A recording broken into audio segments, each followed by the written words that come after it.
एक unbreakable band दोनों instantly behave कर लेते। दूर से होने वाली भूतिया हरकत। उस विजन में अर्जुन क्या देखते हैं? क्वांटम इंटेंगलमेंट और भागवत गीता का कंसेप्ट एकदम माइंड ब्लोइंग है। एक तरफ मॉडर्न साइंस है जो पार्टिकल के अजीब बिहेवियर को लैब में देखकर हैरान है, और दूसरी तरफ हजारों साल पहला स्पिरिचुअल ज्ञान है जो पूरा ब्रह्मांड का वननेस को बता सकता है।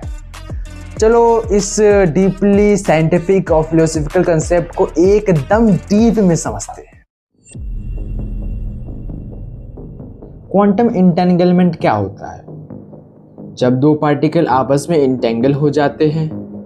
अगर तुम एक अनब्रेकेबल बैंड बना देते हो, अगर तुम एक पार्टिकल को यहाँ अर्थ पर रखकर और दूसरे को ब्रह्मांड के आखिरी छोर पर रखोगे, तो भी अगर तुम पार्टिकल ए के साथ जो भी करोगे वो पार्टिकल ए बी के साथ जरूर होगा। इनके बीच कोई भी वायर नहीं है, कोई भी सिग्नल नहीं जाता, फिर भी दोनों इंस्टेंटली बिहेव कर लेते हैं।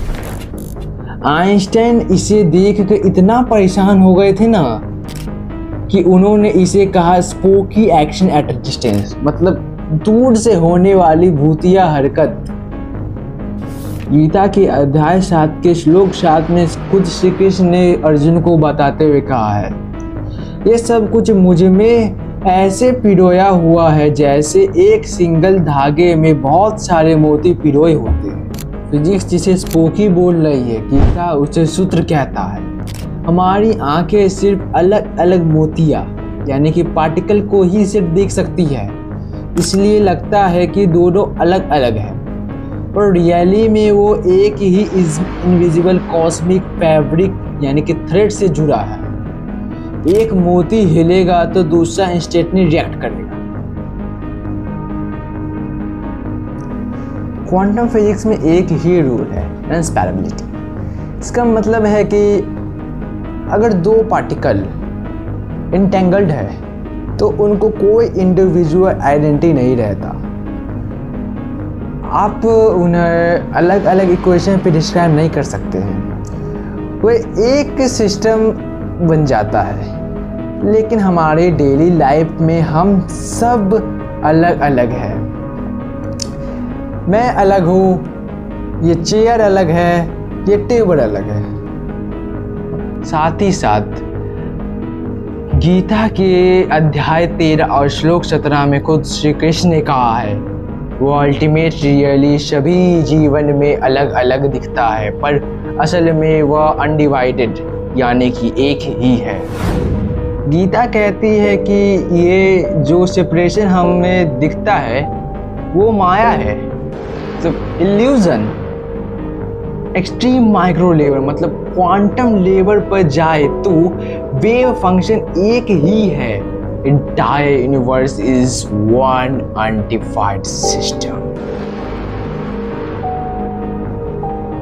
क्वांटम मैकेनिक्स का सबसे बड़ा ट्विस्ट है द ऑब्जर्वर इफेक्ट।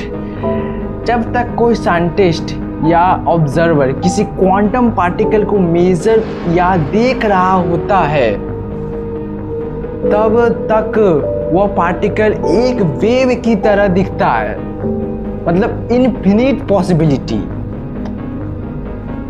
लेकिन जब वो उसको नहीं देखता है तो वो वेव फंक्शन कोलैप्स कर जाता है। तब एक ही पॉसिबिलिटी दिखता है, मतलब वेव नहीं पार्टिकल। गीता के अध्याय 13 में श्री कृष्ण ने 2 शब्द का प्रयोग किया है, केशरता मतलब मैटर और केशरता जाना मतलब ऑब्जर्वर। कृष्ण कहते हैं कि पूरा संसार एक केशरता है, मतलब फील्ड ऑफ एनर्जी, पॉसिबिलिटीज, और हम सभी कॉन्शियसनेस केशरता जाना मतलब ऑब्जर्वर है। बिना ऑब्जर्वर के इस मटेरियल वर्ल्ड की पॉसिबिलिटीज का कोई सॉलिड प्रूफ नहीं है। मैटर आवर कॉन्शियसनेस आपस में कंप्लीट इंटेंगल्ड है। जब गीता के अध्याय 11 में अर्जुन बहुत ज्यादा कंफ्यूज हो जाते हैं, तब कृष्ण अपना विश्व रूप दिखाते हैं अर्जुन को। उस विजन में अर्जुन क्या देखते हैं? वो देखते हैं पास्ट, फ्यूचर, प्रेजेंट, सारे तारे, ग्रह, वॉरियर सब एक ही जगह एक साथ ही हो रहा है। अर्जुन ने पूरा ब्रह्मांड को उसके सारे डिवीजन के साथ एक ही जगह पर एक टक देखा।